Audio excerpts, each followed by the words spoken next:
होंगे। शाहीन बाग आप लोग जा सकते हैं, वहाँ पे आप लोग प्रोटेस्ट कर सकते हैं, फार्मर प्रोटेस्ट भी कर सकते हैं, लेकिन इस बारे में आप लोग बात नहीं कर सकते। क्यों? क्योंकि हम हिंदू हैं। बट 1990s में औरतों को उनके साथ गैंग रेप हुआ था। अगर आपको गिरजा टिक्कू के बारे में पता होगा तो हर body was cut into 2 halves. क्योंकि हम एक अलग धर्म को फॉलो करते हैं, हम हिंदुइज्म टीच करते हैं। 30 सालों के बाद, दिस इज 31st ईयर, उसके बाद भी हम लोगों को जस्टिस नहीं मिला है। और this is not the first exodus, हमने ऐसे 7 मास एक्सोडस फेस किए हैं। That means 700 years of discrimination. Almost 13,000 Kashmiri Pandits were killed and they were put into water, जिसकी वजह से एक आइलैंड बन गया था। तिलक लगाते थे तो उनको मारा जाता था तिलक लगाने पे। तो आप सोच सकते हैं कि भारत में रहने के बावजूद भी हमको तिलक लगाने में प्रॉब्लम हो रहा है अपना।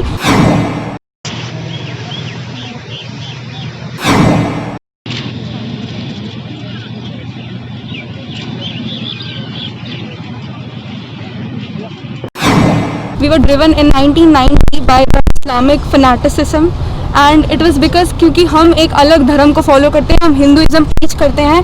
सर, हम भारत देश में रहते हैं। भारत देश माना जाता है कि उन्होंने किसी के साथ डिस्क्रिमिनेशन नहीं किया, बट 1990s में औरतों को उनके साथ गैंग रेप हुआ था। अगर आपको गिरजा टिक्कू के बारे में पता होगा तो हर body was cut into 2 halves using a mechanical saw which is very inhuman and it shouldn't have been done like that. So अगर वैसा हुआ है, उसके बाद भी, इतने सालों के बाद भी, 30 सालों के बाद, दिस इज 31st ईयर, उसके बाद भी हम लोगों को जस्टिस नहीं मिला है। अब ये करने का जरिया, ये बताने का सिर्फ एक ही मकसद है कि लोगों को पूछना चाहिए, हमसे बात करना चाहिए कि हमारे साथ उस दिन क्या हुआ, उस रात को क्या हुआ। और this is not the first exodus, हमने ऐसे 7 मास एक्सोडस फेस किए हैं। That means 700 years of discrimination, whether it was Sikandar Butshikan. अगर इफ़ यू नो अबाउट बट मज़ार, it means that almost 13,000 Kashmiri Pandits were killed and they were put into water, जिसकी वजह से एक आइलैंड बन गया था। एंड जनेऊ निकाला जाता था उनका, तिलक लगाते थे तो उनको मारा जाता था तिलक लगाने पे। तो आप सोच सकते हैं कि भारत में रहने के बावजूद भी हमको तिलक लगाने में प्रॉब्लम हो रहा है अपना। उसके बाद हमको 1990s में वहाँ से निकाला गया, जो कि बिल्कुल गलत है, जो कि नहीं होना चाहिए था। उसके बाद भी इतने लोग चुप बैठे हैं, उनको समझ नहीं आ रहा कि हमारे साथ कितना गलत हुआ। उनको बोलना नहीं चाहिए क्या? आज के दिन पे भी वो चुप होंगे। शाहीन बाग आप लोग जा सकते हैं, वहाँ पे आप लोग प्रोटेस्ट कर सकते हैं, फार्मर प्रोटेस्ट भी कर सकते हैं, लेकिन इस बारे में आप लोग बात नहीं कर सकते। क्यों? क्योंकि हम हिंदू हैं।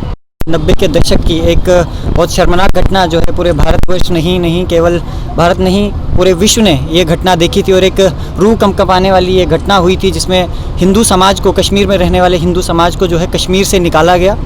जिसके उपरांत भी उसके बाद यहाँ पर जो सरकारें थी, उन्होंने ना ही तो उनके लिए कुछ कार्य किया या नहीं उनके समर्थन में या उनकी कोई हित के बारे में कोई सोचा। और वर्तमान में भी वह लोग जो है अभी तक अपने घर वापस नहीं जा सके हैं, जो कि एक हम सभी के लिए एक रूह कँपा देने वाली बात है एवं एक निंदनीय बात है। इसके बारे में जो है समाज को मालूम भी है, पूरे केवल भारत को नहीं पूरे विश्व को भी मालूम है, परंतु अभी तक कश्मीरी समाज, कश्मीरी हिंदू जो समाज है उसको न्याय नहीं मिल पाया। आखिर इसका क्या कारण है? साथ ही साथ सरकार को भी इस पर ध्यान देना चाहिए कि जल्द से जल्द इन लोगों को इनके अधिकार मिलें, और साथ ही साथ जो घटनाएं हुई हैं 90 के दशक में, जो अन्याय हुआ है उसका उन्हें पूर्ण न्याय मिले। धन्यवाद।